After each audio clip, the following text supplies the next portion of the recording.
का गंदा पानी मेरी मेर की तरफ मत बहाया कर।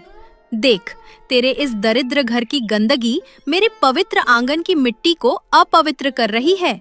आखिर तू और तेरी माँ कभी बाज नहीं आओगे। उसने मेरे बापू की जिंदगी नर्क बनाई और अब तू यहाँ मेरे ससुराल में मेरी आंखों में कांटे की तरह चुभने आ गई। दीदी, सुबह का सूरज अभी ठीक से उगा भी नहीं और आपने जहर उगलना शुरू कर दिया। मैंने तो पानी नाली की तरफ ही मोड़ा था, पर ये जमीन ढलान वाली है। थोड़ा पानी इधर आ गया तो इसमें मेरा क्या दोष। माँ को मरे जमाना बीत गया, बापू भी चले गए। अब तो हम दोनों ही एक दूसरे का आखिरी सहारा बचे हैं। आप क्यों हर पल मुझे नीचा दिखाती हैं? क्या आपको अपनी इस छोटी बहन की फटी साड़ी और ये सूखी रोटियां देखकर जरा भी तरस नहीं आता? तरस? और वो भी तुझ पर? तू मेरी बहन नहीं, मेरे सुखों की ग्रहण है। तेरे ससुर ने अपनी जबान के जोर पर मेरे ससुर की इस कीमती जमीन का ये कोना दबा लिया और उस पर ये बदसूरत झोपड़ी तान दी। मैं तो उस दिन की राह देख रही हूँ जब कानून का बुलडोजर यहाँ चलेगा और तुझे सरेआम इस घर से धक्का मारकर बाहर निकालेगा। जा, अपने उस शराबी पति के लिए 2 जून की रोटी का इंतजाम कर। मेरे आंगन में खड़े होकर अपनी ये मनहूस सूरत मत दिखा। सावित्री ने अपनी आंखों के गर्म आंसू अपनी फटी ओढ़नी से पोंछे और खाली बाल्टी लेकर भारी कदमों से तालाब की ओर चल दी। चंदा उसे जाते हुए देख रही थी। जैसे ही सावित्री की पीठ मुड़ी, चंदा की आंखों का गुस्सा अचानक गायब हो गया और उसकी जगह एक गहरी पीड़ा और चिंता ने ले ली। चंदा दाल बना रही थी, पर उसकी आत्मा सावित्री की झोपड़ी के सन्नाटे में भटक रही थी। उसने गौर किया कि सावित्री के घर से चूल्हे का धुआं नहीं निकल रहा। आज फिर इसके घर में आग नहीं जली। वो निखट्टू भीखू कल रात से घर नहीं लौटा है। पक्का कल की मजदूरी भी जुए में हार गया होगा। ये लड़की भी अपनी माँ की तरह जिद्दी है। भूखी मर जाएगी, पेट पीठ से लग जाएगा, पर मेरे पास मांगने नहीं आएगी। अगर ये बीमार पड़ गई तो पूरा गांव कहेगा कि चंदा महल में राज कर रही है और सगी बहन दाने दाने को तरस रही है। मुझे कुछ करना होगा, पर अगर सीधे हाथ से खाना दूंगी तो ये समझेगी कि मैं उस पर एहसान कर रही हूँ। मुझे फिर से नफरत का ढोंग करना ही पड़ेगा। चंदा ने जल्दी जल्दी चूल्हे से 2 मोटी रोटियां उतारी, उन पर ढेर सारा घी लगाया और कल की बची हुई साग को एक पीतल की बड़ी कटोरी में भरकर उसे एक पुरानी पोटली में कसकर बांध लिया। अरियो करमुही, ये देख, कल रात का बासी खाना बच गया था। मेरे घर के पालतू कुत्ते भी इसकी तरफ मुंह नहीं कर रहे थे। सोचा कचरे में फेंकने से अच्छा है कि तेरे जैसे भिखारियों के मुंह में डाल दूं। इसे उठा और चुपचाप निगल लेना। और खबरदार, जो गांव में किसी से कहा कि चंदा ने तुझे खैरात दी है, ये ले अपना पेट भर और मेरी आंखों के सामने से हट। चंदा ने पोटली सावित्री के पैरों के पास कीचड़ से बचाकर फेंक दी। सावित्री ने कांपते हाथों से पोटली उठाई। जैसे ही उसने गांठ खोली, रोटियों की सौंधी खुशबू और साग की गर्माहट उसके चेहरे तक पहुंची। दीदी, आप दुनिया को धोखा दे सकती है, पर मुझे नहीं। रोटियां तो अभी भी गर्म हैं, जैसे अभी चूल्हे से उतारी हों। आप झूठ बोलना कब छोड़ेंगी? मुझे पता है, आपने ये मेरे लिए ताज़ा बनाई है। आप ऊपर से कितनी भी कड़वी बने, पर मैं जानती हूँ आपकी ममता मरी नहीं है। आप बापू की कसम खाकर कहिए कि ये रोटियां बासी है। ज्यादा अपनी अक्ल मत दौड़ा सावित्री। ये तो चूल्हे की गर्माहट है जो कपड़े में बंधने की वजह से रुकी हुई है। और हाँ, सुन ले कान खोलकर, इस तालाब किनारे की जमीन के कागज मेरे ससुर ने शहर के बड़े वकील को दे दिए हैं। बहुत जल्द यहाँ बुलडोजर की आवाज गूंजेगी और तेरी ये मिट्टी की दीवारें जमींदोज हो जाएंगी। तब देखूंगी ये तेरी मुस्कान और ये मासूमियत कहाँ जाती है। चल अपना कूड़ा उठा और यहाँ से रफा दफा हो, मुझे पानी भरने दे। सावित्री ने अपनी दीदी को दुखी मन से देखने लगी और अपनी पोटली सीने से लगाकर चली गई। वो जानती थी कि चंदा की ये डांट उसकी भूख का इलाज है, पर चंदा के दिल में अब एक नया डर घर कर रहा था। देख रतन, ये जो तालाब किनारे वाली जमीन है, ये हमारे पुरखों की है। अगर ये टुकड़ा हमें वापस मिल जाए तो हम यहाँ मछली पालन का बड़ा कारोबार शुरू करेंगे। पर वो बीच में उस अनाथ सावित्री की झोपड़ी कांटा बनी हुई है। मैंने सुना है उसका पति भीखू कर्जे के दलदल में गर्दन तक डूबा है। क्यों ना हम उसे थोड़े पैसों का लालच दें और उससे अंगूठा लगवा लें। अगर वो नहीं माना तो जबरदस्ती कब्जा करने में हमें देर नहीं लगेगी। पिताजी, वो चंदा की सौतेली बहन है। गांव के लोग हमें जालिम कहेंगे। अनाथ लड़कियों की बद्दुआ लेना ठीक नहीं। चंदा को जब पता चलेगा तो शायद वो ये बर्दाश्त ना कर पाए। चंदा? अरे वो तो खुद उस लड़की की जान की दुश्मन बनी रहती है। तूने देखा नहीं कैसे दिन रात उसे कोसती है। वो तो खुश होगी अगर सावित्री यहां से बेघर हो जाए। तू बस शहर जाकर वकील से लिखा पढ़ी करवा, बाकी काम मैं संभाल लूंगा। चंदा दीवार की ओट में खड़ी ये सब सुन रही थी। उसके हाथ कांपने लगे और माथे पर पसीना आ गया। उसने कभी सपने में भी नहीं सोचा था कि उसका अपना ससुराल उसकी बहन को मिटाने की साजिश रचेगा। मौसम ने अचानक करवट ली। चंदा को पता था कि सावित्री की झोपड़ी की छत की घास सड़ चुकी है और दीवारें पहली तेज बारिश में ढह सकती हैं। हे छठी मैया, आज रात अगर जोर की बारिश हुई तो वो कच्ची कोठरी सावित्री की कब्र बन जाएगी। ऊपर से ससुर जी की ये गंदी साजिश, मुझे उसे सचेत करना होगा। पर मैं उसे कैसे बताऊं? अगर मैंने नरमी दिखाई तो ससुर जी को मुझ पर शक हो जाएगा और वो हम दोनों को बर्बाद कर देंगे। कुछ समय बाद चंदा ने एक कागज में कुछ लिखा और जाके चुपचाप सावित्री के आंगन में रखाई।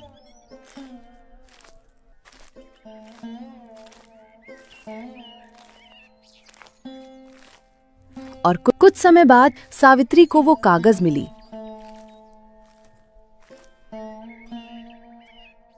जिसमें लिखा था, आज रात घर से बाहर मत निकलना, तालाब का पानी बढ़ रहा है। अपने गहने और जरूरी चीजें पोटली में बांध लो। कुछ समय बाद जोरों की बारिश हुई। बारिश इतनी भयानक थी कि हाथ को हाथ सुझाई नहीं दे रहा था। सावित्री अपनी झोपड़ी में अकेली थी। उसका पति भीखू फिर से गायब था। अचानक उसकी झोपड़ी की एक पुरानी दीवार से मिट्टी खिसकने लगी। हे भगवान, आज मुझे बचा लो।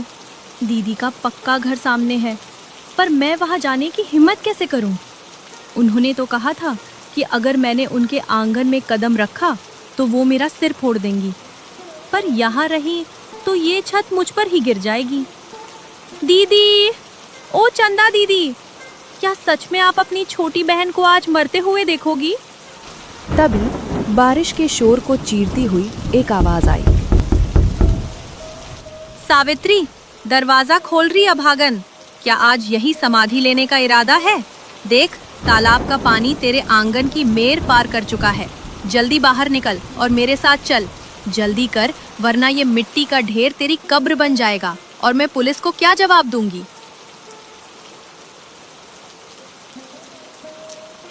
सावित्री ने जैसे ही दरवाजा खोला, वो चंदा को देखकर फूट फूट कर रोने लगी। चंदा ने उसे जोर से झिड़का। अब ये नाटक बंद कर और मेरे पीछे चुपचाप चल। और देख, जबान बंद रखना। ससुर जी को पता नहीं चलना चाहिए कि तू मेरे घर के अंदर है। तुझे पिछवाड़े वाले अंधेरे कमरे में छुपना होगा। कल सुबह जो होगा देखा जाएगा। चल भाग अब।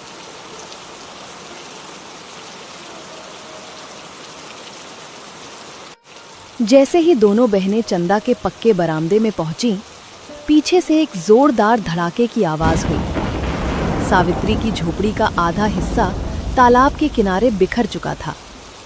चंदा ने उसे अंदर बिठाया और एक सूखा कपड़ा और गर्म दूध का गिलास थमाया। रात भर की मूसलाधार बारिश अब थम चुकी थी, पर तालाब का पानी अभी भी उफान पर था। चंदा के पक्के घर के एक अंधेरे कमरे में सावित्री डरी सहमी बैठी थी। उसे समझ नहीं आ रहा था कि उसकी दीदी ने उसे बचाया है या किसी नई मुसीबत में डाल दिया है। चुपचाप यही पड़ी रहे। जरा भी चू चपड़ की तो ससुर जी के कान खड़े हो जाएंगे।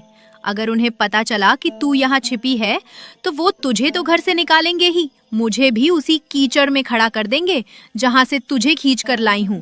तेरी तकदीर ही फूटी है। वो झोपड़ी क्या गिरी, तूने मेरी रातों की नींद हराम कर दी। दीदी, आप मुझे इतना क्यों कोसती है? तब जब मुसीबत मेरे सामने खड़ी थी तब आप ही अपनी जान जोखिम में डालकर मुझे यहाँ लाईं। आपकी आंखों में उस समय जो डर था वो नफरत तो नहीं थी। फिर अचानक आप पत्थर की मूरत क्यों बन जाती है? क्या बापू ने मरते समय मेरा हाथ आपके हाथ में इसीलिए दिया था कि आप मुझे हर पल मरता हुआ देखे? बापू का नाम मत ले। उन्होंने जो किया उसका नतीजा मैं आज तक भुगत रही हूँ। और सुन, ये कोई ममता वमता नहीं है। मैंने तुझे यहाँ सिर्फ इसलिए रखा है क्योंकि मैं नहीं चाहती कि तेरे मरने के बाद गांव वाले मुझे ताना मारे। और हाँ, तेरी ये कीचड़ में सनी साड़ी मुझे दे, मैं इसे फेंक दूंगी। तू ये मेरी पुराना साड़ी पहन ले। याद रखना, कुछ समय के बाद तुझे यहाँ से दफा होना होगा, चाहे तू कहीं भी जाकर मर। चंदा कड़वाहट उगलकर बाहर निकल गई, पर उसका सीना धौंकनी की तरह चल रहा था।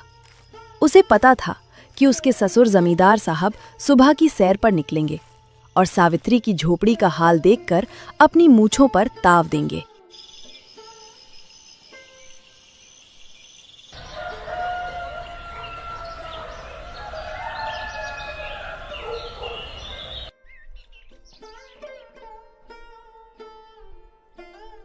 अरे रतन, देख, इसे कहते हैं कुदरत का करिश्मा।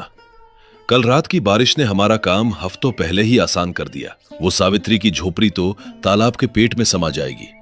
अब वो जमीन का टुकड़ा बेवारिस है। आज दोपहर को ही मैं वहां अपनी इलाका खिंचवा दूंगा और कल से मछली पालन का काम शुरू।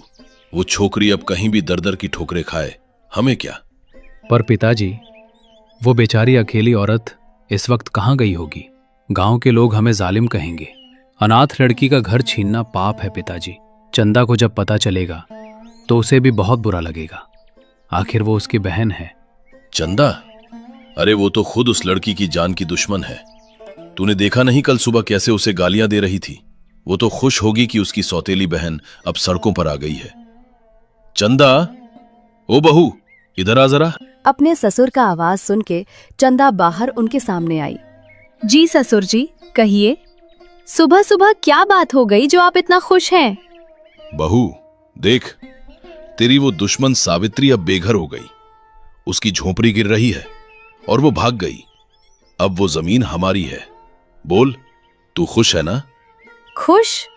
ससुर जी, मेरा तो मन कर रहा है कि पूरे गांव में शक्कर बंटवा दूं। उस लड़की ने मेरी आंखों में धूल झोंक रखी थी। अच्छा हुआ जो कुदरत ने उसका घमंड तोड़ दिया। पर ससुर जी, वो जमीन अभी भी कागजों में उसी की है। अगर हमने अभी कब्जा किया तो गांव की पंचायत हमें घेर लेगी। क्यों ना हम उसे किसी बहाने से शहर की धर्मशाला भेज दें और पीछे से कागजों पर उसके अंगूठे लगवा लें। वाह बहू, तू तो पक्की घाघ निकली। मुझे लगा था कि तू बहन होने के नाते रोएगी, पर तू तो मेरे से भी 2 कदम आगे है। ठीक है, जैसा तू कहे, पर वो छोकरी है कहाँ? सुबह से उसे तालाब के किनारे नहीं देखा गया। होगी कहीं किसी पेड़ के नीचे बिलख रही होगी। आप चिंता मत कीजिए, मैं खुद जाकर उसे ढूंढूंगी और उसे ऐसी जगह भेज दूंगी जहां से वो वापस ना आ सके। आप बस कागज तैयार रखिए। रतन अपनी पत्नी का ये रूप देखकर हैरान रह गया। उसे यकीन नहीं हो रहा था कि चंदा इतनी कठोर हो सकती है, पर चंदा के भीतर क्या तूफान चल रहा था ये सिर्फ वही जानती थी। अपने ससुर से ये सब बातें करने के बाद वो चुपके से सबसे नजरें बचाकर अपनी बहन के पास गई, जहां उसने अपनी बहन को छुपा कर रखा था। सुन सावित्री, ससुर जी को शक हो गया लगता है। वो आज ही उस जमीन पर कब्जा करने वाले हैं और तुझे हमेशा के लिए यहाँ से मिटाने की योजना बना रहे हैं। तुझे भागना होगा। ये ले, ये मेरी शादी के कुछ गहने हैं और ये थोड़े पैसे। तू चुपचाप पीछे के रास्ते से निकल जा और पड़ोस के गांव में जो हमारी बुआ रहती हैं उनके पास चली जा। वहां तू सुरक्षित रहेगी। अगर तू यहाँ रही तो ससुर जी तेरे साथ क्या कर सकते हैं पता नहीं। दीदी, मैं कहीं नहीं जाऊंगी। आप मुझे क्यों भगा रही हैं? क्या आप भी उनके साथ मिली हुई हैं? ये गहने आप मुझे क्यों दे रही हैं? ये तो आपके सुहाग की निशानी है। मैं अपनी जमीन नहीं छोड़ूंगी। वो मेरे बापू की आखिरी निशानी है। वो जमीन बापू ने खरीद के दी थी। चाहे जान चली जाए, पर मैं वहां से नहीं हटूंगी। पागल मत बन। तेरी जान की कीमत उस मिट्टी के टुकड़े से ज्यादा है। अगर तू मर गई तो मैं किससे लड़ूंगी? किसके बहाने अपनी भड़ास निकालूंगी? तू समझती क्यों नहीं? ये सब मैं तुझे बचाने के लिए कर रही हूँ। ससुर जी बहुत ताकतवर हैं, वो तुझे मिटा देंगे। जा यहाँ से, और खबरदार जो पीछे मुड़कर देखा। भाग सावित्री।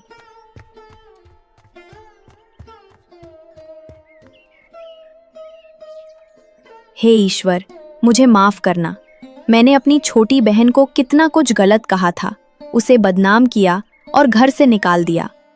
पर अगर मैं ऐसा नहीं करती तो ससुर जी उसे यहीं खत्म कर देते। अब कम से कम वो सुरक्षित तो रहेगी। मुझे अब खुद को और भी जालिम दिखाना होगा ताकि ससुर जी को मुझ पर शक ना हो।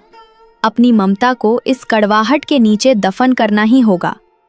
चंदा ने अपने आंसू पोंछे और बाहर निकली।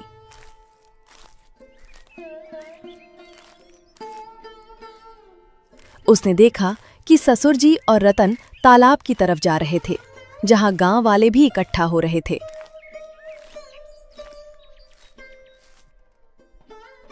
देखो गांव वालों, ये जमीन अब बेवारिस है। वो सावित्री डर के मारे भाग गई। अब मैं यहां मंदिर बनवाऊंगा या मछली पालन करूंगा, ये मेरी मर्जी है। किसी को कोई एतराज? पर जमींदार साहब, वो अनाथ बच्ची कहाँ गई?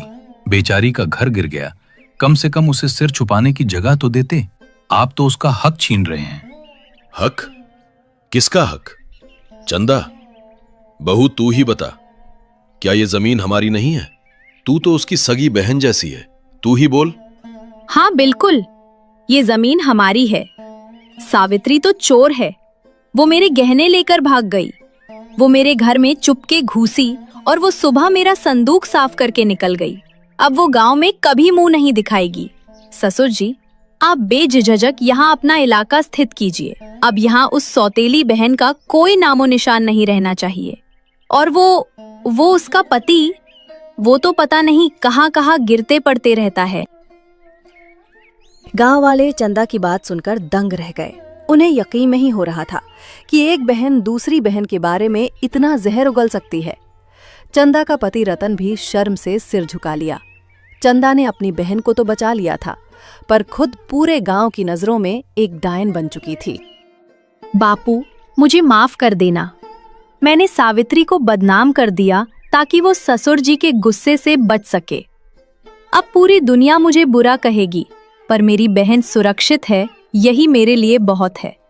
पर ये जो खालीपन है बापू, इसे मैं कैसे भरूंगी? तालाब की ये लहरें भी आज मुझे ताना मार रही हैं। ये सब होने के बाद सब लोग अपने घर चले गए।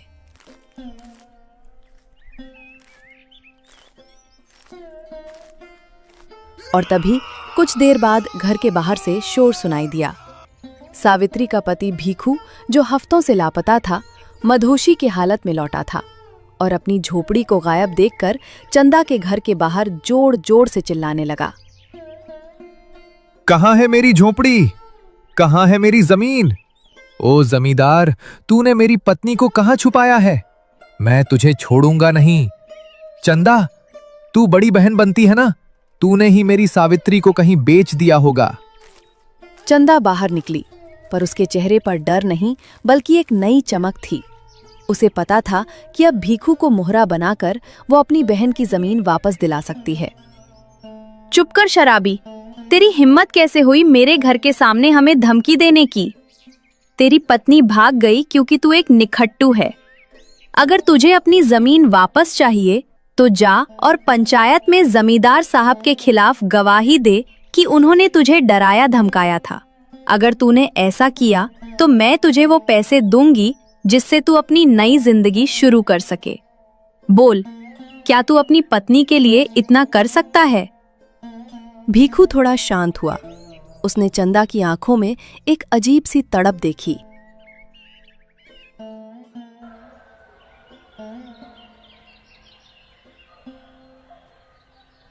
अगले दिन रामपुर गांव के इतिहास में आज का दिन सुनहरे अक्षरों में नहीं बल्कि आंसुओं से लिखा जाने वाला था। बरगद के उसी पुराने पेड़ के नीचे जहां कभी इंसाफ हुआ करता था, आज दो बहनों की तकदीर और एक खानदान की इज्जत दांव पर लगी थी। मुखिया जी, आप भी इस शराबी की बातों में आ गए? जिस आदमी को यह नहीं पता कि सूरज किस तरफ से उगता है, वो मुझ पर इल्जाम लगा रहा है। सावित्री चोर है, ये बात मैंने नहीं बल्कि उसकी अपनी सगी बहन चंदा ने कही है। चंदा जो मेरी बहू है और उस लड़की की बड़ी बहन भी। क्या एक बहन अपनी बहन को बिना वजह चोर कहेगी? चंदा, ओ बहू, आगे आ और इस पूरी पंचायत को सच बता दे ताकि इस शराबी का मुंह हमेशा के लिए बंद हो जाए। हाँ मुखिया जी, ससुर जी बिल्कुल ठीक कह रहे हैं। सावित्री सिर्फ मेरी सौतेली बहन नहीं बल्कि एक शातिर चोर भी निकली। उसने मेरे भरोसे का गला घोटा। जिस रात उसकी झोपड़ी गिरी, उसने उसी रात मेरे घर में चुपके घुसी और मेरे सुहाग के गहने और रतन जी की बरसों की कमाई पर हाथ साफ कर दिया और भाग गई। ये भीखू क्या गवाही देगा? ये तो खुद अपनी पत्नी के गहनों से शराब पीता रहा है। मुखिया जी, मेरी बहन अब इस गांव के लायक नहीं रही और ये जमीन अब ससुर जी की है क्योंकि सावित्री ने इसके बदले में मुझसे गहने लिए थे। चंदा की बातें सुनकर पंचायत में सन्नाटा छा गया। गांव की औरतें एक दूसरे की तरफ देख रही थीं। किसी को यकीन नहीं हो रहा था कि चंदा अपनी ही बहन की इतनी बड़ी दुश्मन हो सकती है। देखो जमींदार साहब, हमने आपको यहाँ इसलिए बुलाया है क्योंकि भीखू ने आप पर गंभीर इल्जाम लगाए हैं। भीखू का कहना है कि आपने उसकी झोपड़ी गिरने का फायदा उठाया और उसकी पत्नी सावित्री को डरा धमकाकर गांव से भगा दिया ताकि आप उस तालाब किनारे वाली जमीन पर कब्जा कर सकें। गांव के लोग भी कानाफूसी कर रहे हैं कि चंदा बहू ने अपनी बहन पर चोरी का झूठा इल्जाम लगाया है। आप अपनी सफाई में क्या कहना चाहेंगे? चुप कर नीच आदमी, मेरी बहू पर झूठे इल्जाम लगाता है। बहू, तू अंदर जा, इस शराबी की बकवास सुनने की जरूरत नहीं है। मुखिया जी, फैसला कीजिए। जमीन हमारी है और सावित्री एक अपराधी। अगर आज मैं चुप रही तो सावित्री को उसका घर वापस मिल जाएगा, पर मैं रतन की नजरों में हमेशा के लिए गिर जाऊंगी। पूरा गांव मुझे एक बुरा कहेगा, पर अगर मैं सच बोलती हूं तो ससुर जी सावित्री को नहीं छोड़ेंगे। बापू, मैं क्या करूं? क्या एक बहन का धर्म अपनी इज्जत बचाने में है या अपनी बहन की छत बचाने में? चंदा का कलेजा फटा जा रहा था। उसने एक लंबी सांस ली और अचानक अपने मन में कुछ ठान लिया। उसकी आंखों से अब आंसू नहीं बल्कि आग थी। रुकिए मुखिया जी, फैसला अभी नहीं हुआ है। ससुर जी, आप बहुत बड़े खिलाड़ी हैं, पर आप भूल गए कि एक औरत अपनी ममता के लिए अपनी जान दे सकती है तो अपनी बहन के लिए अपनी इज्जत भी कुर्बान कर सकती है। मुखिया जी, मैंने जो अभी कहा वो सब झूठ था। सावित्री ने कोई चोरी नहीं की। वो गहने मैंने उसे खुद अपने हाथों से दिए थे ताकि वो इस गांव के जल्लादों से दूर अपनी जान बचा सके। पूरे गांव में जैसे बिजली कड़की हो। ससुर जी का चेहरा सफेद पड़ गया और वो हड़बड़ाकर खड़े हो गए। बहू, क्या बकवास कर रही है? होश में तो है? तू पागल हो गई है क्या? नहीं ससुर जी, आज मैं होश में आई हूँ। मुखिया जी, सच तो ये है कि सावित्री की झोपड़ी गिरने के बाद ससुर जी ने मुझसे कहा था कि वो उस जमीन पर कब्जा करना चाहते हैं। इन्होंने ही साजिश रची थी कि सावित्री को बेघर कर दिया जाए। मैंने अपनी बहन को बचाने के लिए उसे रातों रात यहाँ से भगाया और खुद को गांव की नजरों में बुरा बनाया ताकि ससुर जी को मुझ पर शक न हो। मैंने अपनी इज्जत की परवाह नहीं की, सिर्फ अपनी बहन की छत बचाने के लिए। ये देखिए मुखिया जी, ये वो कागज हैं जिन पर ससुर जी ने धोखे से सावित्री के अंगूठे के निशान लेने की साजिश रची थी। ये मुहर ससुर जी की है जिसे मैंने कल रात उनके संदूक से चुराया था। ये जमीन सावित्री की है और हमेशा उसकी रहेगी। भीखू शराबी जरूर है, पर वो सावित्री का सुहाग है। ससुर जी, आपने एक अनाथ लड़की का घर छीनने की कोशिश की। आज मैं आपका ये मुखौटा पूरे गांव के सामने उतार दूंगी। रतन ने गौरव भरी मुस्कुराहट दी और चंदा के पास आया। उसकी आंखों में अब गर्व के आंसू थे। चंदा, मुझे माफ कर दे। मैं कितना बड़ा मूर्ख था जो तुझे जालिम समझता रहा। तूने इतना बड़ा बोझ अकेले कैसे सहा? तूने अपनी पूरी मर्यादा दांव पर लगा दी अपनी बहन के लिए। पिताजी, आज मुझे आपके बेटे होने पर शर्म आ रही है। आपने मेरी पत्नी का इस्तेमाल अपनी लालच के लिए किया। ये सब झूठ बोल रही हैं। ये कल मुही मेरा घर बर्बाद कर रही है। इसे मैं छोड़ूंगा नहीं। बस कीजिए जमींदार साहब, आपकी हकीकत सामने आ चुकी है। चंदा बहू ने जो किया वो कोई मामूली औरत नहीं कर सकती। अपनी बदनामी सहकर भी अपनी बहन का घर बचाना ये किसी देवी का ही काम है। पंचायत का फैसला यह है कि सावित्री की जमीन उसे तुरंत वापस दी जाए और जमींदार साहब को इस साजिश के लिए गांव के मंदिर की गौशाला में 1 महीने तक सेवा करनी होगी और जुर्माना भरना होगा।